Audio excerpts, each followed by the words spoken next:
Assalamualaikum warahmatullahi wabarakatuh. Alhamdulillahirrabbilalamin.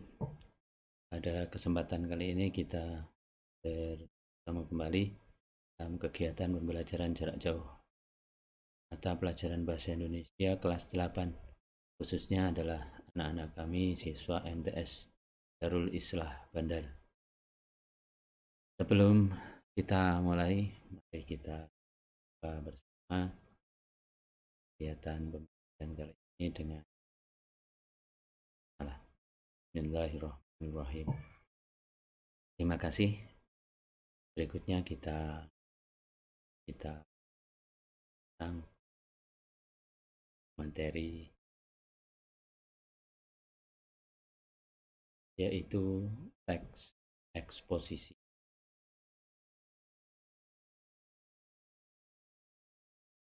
Kita akan belajar tentang apa itu teks eksposisi. Ini sudah kami beri gambaran sekilas tentang bentuk dari teks eksposisi.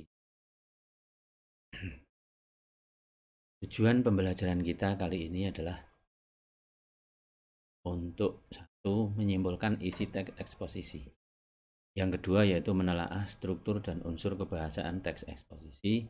Dan yang ketiga menyajikan gagasan pendapat dalam bentuk sebuah teks eksposisi. Pertama, kita mulai dulu dengan apa itu teks eksposisi.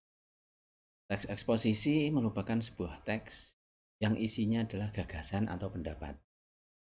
Kemudian disajikan dalam bentuk fakta-fakta yang tujuannya untuk memperkuat gagasan. Yang ketiga, tujuannya adalah untuk memberi informasi atau untuk menambah pengetahuan di pembaca. Jadi secara garis besar itulah teks eksposisi.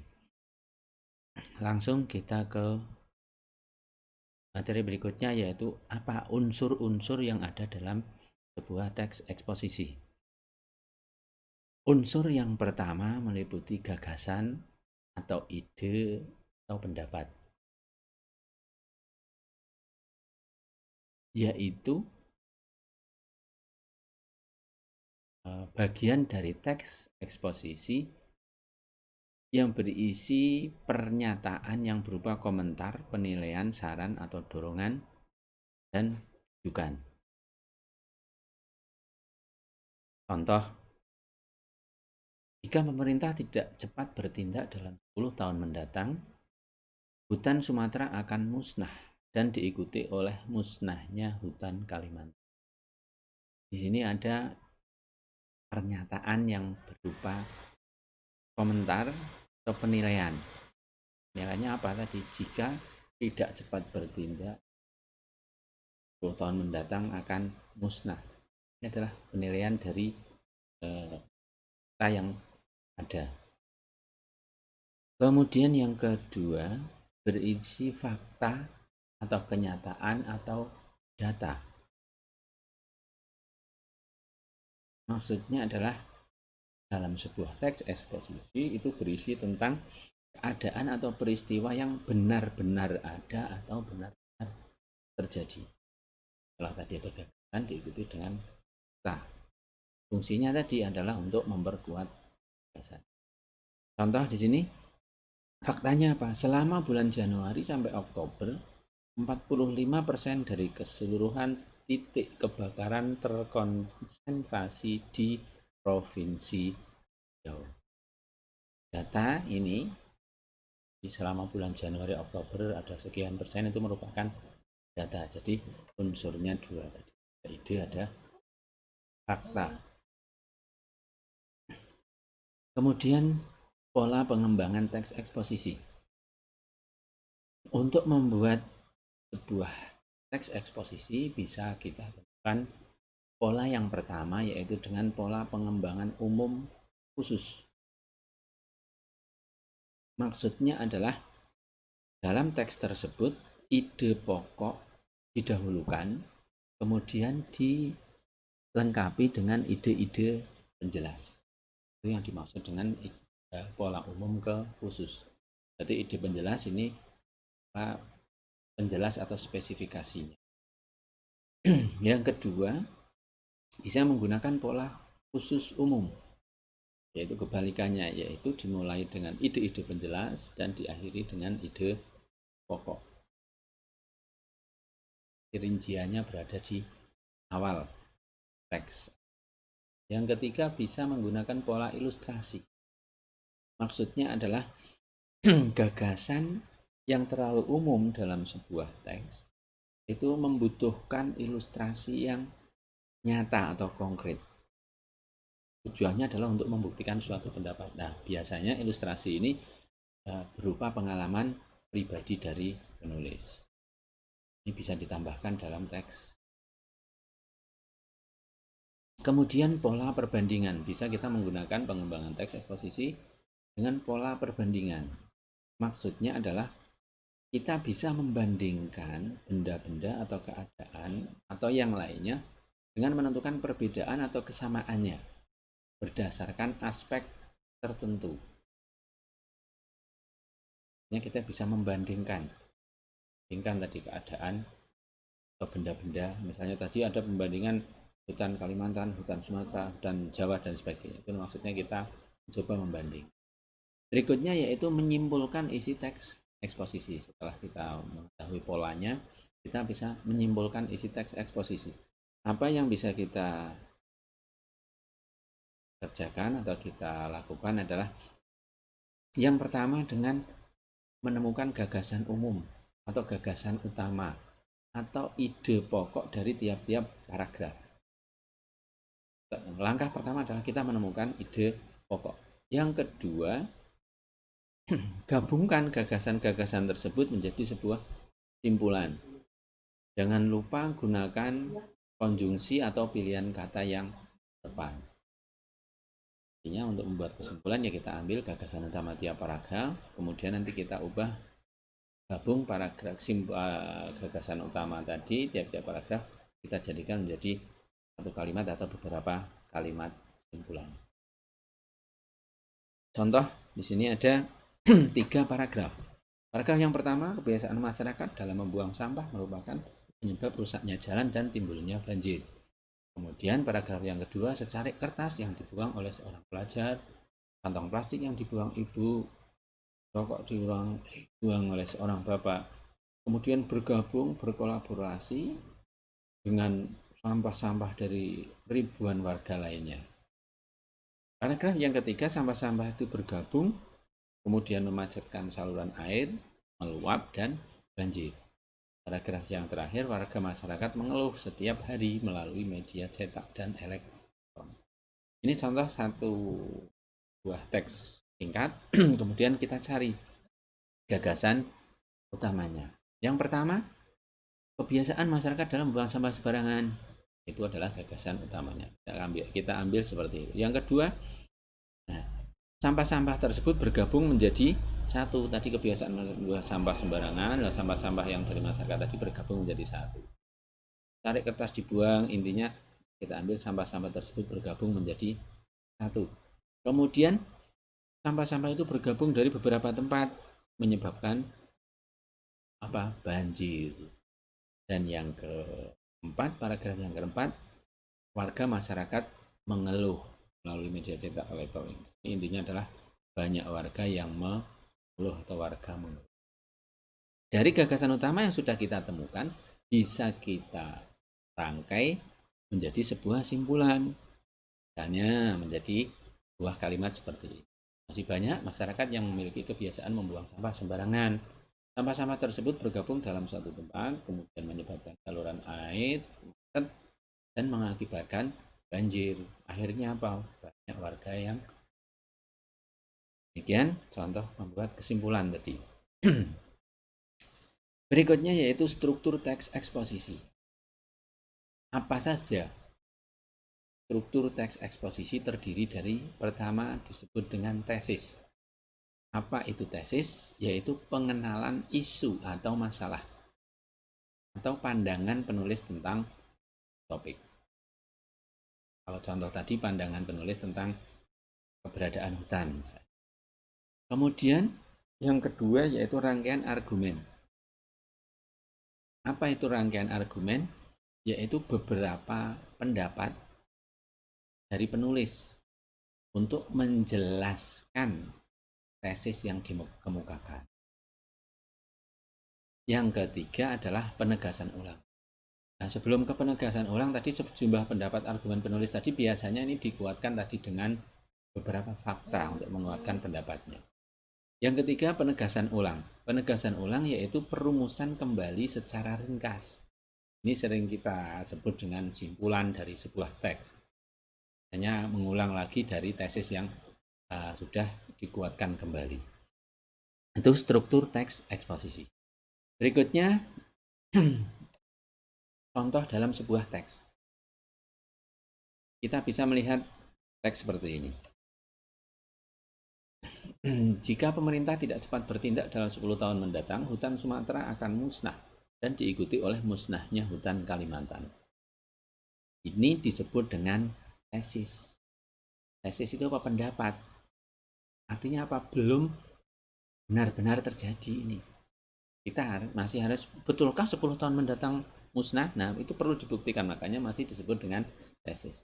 Tesis ini diperkuat dengan pengolahan hutan yang tidak menunjukkan tanda-tanda perbaikan, terus ada kecenderungannya semakin memburuk, terus kebakaran masih terus terjadi. Ini disebut dengan rangkaian argumen. Rangkaian argumen. Di sini kebakaran hutan masih terus terjadi, penebangan liar semakin meningkat. Ditambah lagi ada rencana pembukaan hutan lindung misalnya. Kemudian yang bagian yang ketiga, ini yang disebut dengan penegasan ulang. Penegasan ulangnya apa tadi? Tesisnya kan hutan Sumatera akan musnah. Penegasan ulangnya adalah rupanya kedua masalah tersebut belum cukup. Ada membuka kawasan hutan lindung sehingga semakin menyempurnakan derita hutan Indonesia. Artinya tadi dikatakan bahwa di sini akan musnah. Ini di sini semakin menunjukkan arah menuju musnahnya hutan. Itu kurang lebih ya gambaran tentang struktur teks eksposisi. Berikutnya yaitu kaidah kebahasaan yang ada dalam teks eksposisi. Ada apa saja kaidah atau unsur kebahasaan yang ada dalam teks eksposisi ini? Yang pertama ada kata-kata teknis. Ini sudah jelas, atau kata-kata peristilahan yang berkaitan dengan topik yang dibahas. Contoh tadi ada penggunaan kata hutan lindung, ada kata-kata penebangan liar, itu adalah contoh dari kata teknis atau peristilahan di bidang perhutanan. Yang kedua ada kata-kata persuasif. Persuasif ini sifatnya membujuk atau mengajak. Tadi hendaklah, sebaiknya, perlu, pemerintah harus, masyarakat hendaknya, dan seterusnya. Yang ketiga menggunakan kata kerja mental. Contoh kata kerja mental adalah menduga, berasumsi, memprihatinkan, yaitu kata kerja yang diperoleh dari hasil pengamatan atau tangkapan pola pikir kita terhadap suatu peristiwa yang terjadi tadi. Kita berasumsi misalnya 10 tahun yang akan datang akan hutan Sumatera akan musnah. Nah, kata-kata berasumsi itu namanya kata kerja mental. Yang keempat menggunakan konjungsi kausalitas. Itu sebab, karena, akibatnya. Ini sudah jelas artinya hubungan sebab akibat. Misalnya jika tidak segera ditangani maka hutan akan musnah karena banyak kebakaran dan sebagainya. Contoh yang kelima, menggunakan kata-kata rujukan. Ini biasanya untuk memperkuat pendapat tadi, terus diberikan ilustrasi, tadi ada pola ilustrasi. Diberi ilustrasinya misalnya merujuk pada, ini biasanya juga berupa fakta di sini. Menggunakan kata-kata perujukan untuk memperkuat tesis yang sudah kita kemukakan. Demikian untuk kaidah kebahasaan teks eksposisi. Selanjutnya yaitu bagaimana kita menyajikan teks eksposisi. Ada beberapa langkah yang perlu dilakukan saat kita mau menulis sebuah teks eksposisi. Yang pertama yaitu tentukan isu atau masalah.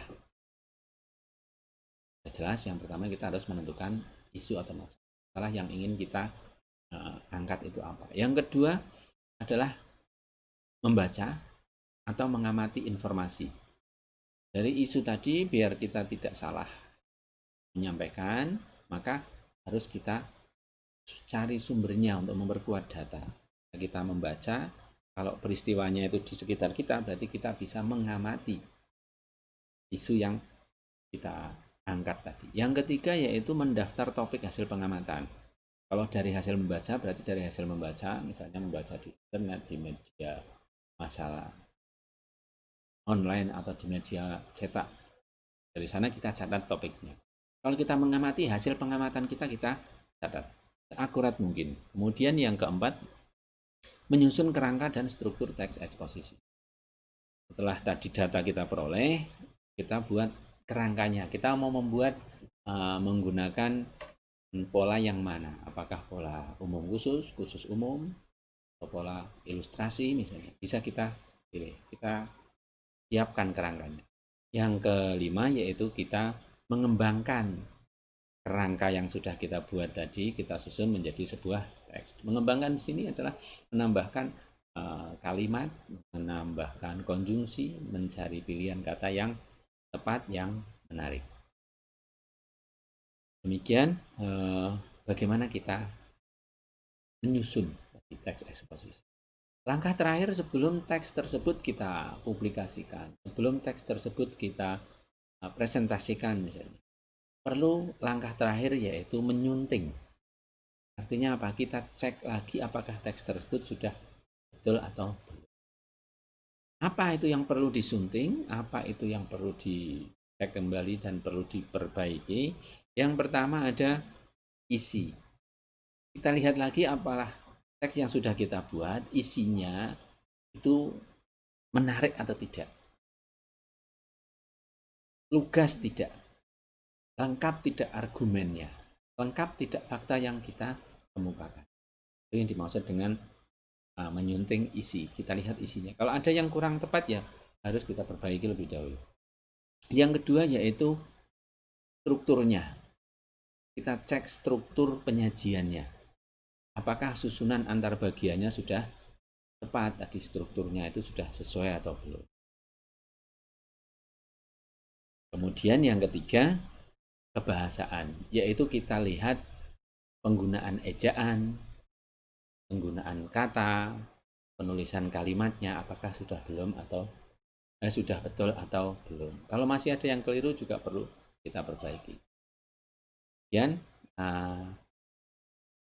materi tentang teks eksposisi yang bisa saya sampaikan, semoga bisa bermanfaat dan bisa dipahami kalian di rumah,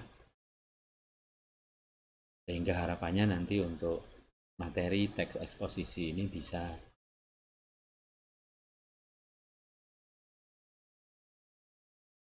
dikembangkan.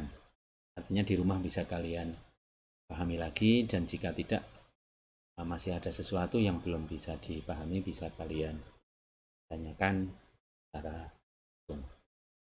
Demikian yang bisa kami sampaikan. Atas perhatiannya saya ucapkan terima kasih. Sebelumnya kita tutup sama-sama kegiatan pembelajaran ini dengan membaca hamdalah bersama-sama. Alhamdulillahirabbil alamin. Diakhiri wallahul muwaffiq ila aqwamit thoriq. Assalamualaikum warahmatullahi wabarakatuh.